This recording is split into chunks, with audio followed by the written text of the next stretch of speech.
We actually work in 5 communities along a protected biosphere. It is about 3 hours on a fast boat from Iquitos, which is the largest city in the Peruvian Amazon. It's also the only city not accessible by car.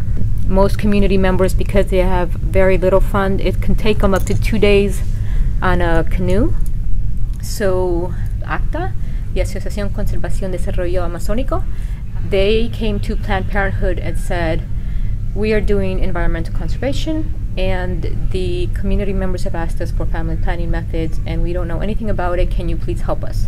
So we really wanted to have the community involved from the beginning to design a project that they believed in, that they could work within, that they could continue once we left, that wouldn't just shut down.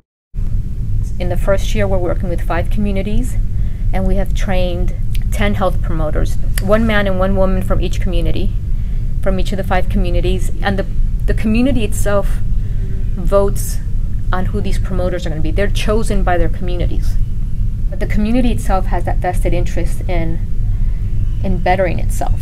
So basically, by providing them with this, with health information and with health knowledge and a way for them to plan their families, they could also work on planning their lives, on planning their families, it was just another resource for the community members to really integrate living along in this beautiful, beautiful area deep in the Amazon and still be sustainable. We have a nurse midwife who works with the project, who's been training the promoters, and who also travels to the communities once a month and just makes sure that everything is okay. So that's one component. The other component that was very important is a community education program, so that they also understand not only what the promoters are doing, but so that they also have a little bit of awareness and a little bit of interest. I've spoken to several of the promoters, and we have one, his name is Eric, he's young, he's about 21. His parents have 10 children, 5 girls and 5 boys. The older ones have all had to leave the area where they live to go to Iquitos to get jobs. Now he works, he's active in his community, but he also fishes and he helps with his father on the field, on the family plot, to make money so that his younger siblings can go to school.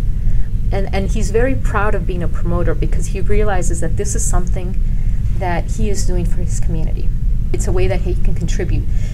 We have another young lady who is with us. She's still in high school, and she's just an incredible kid. I was talking to smaller girls who look up to her because when they grow up, they want to be like her. It's just such an important thing for them to be part of their community like that. Not only are we educating the promoters who are participating in this project to distribute contraceptive methods, but we're also educating the communities.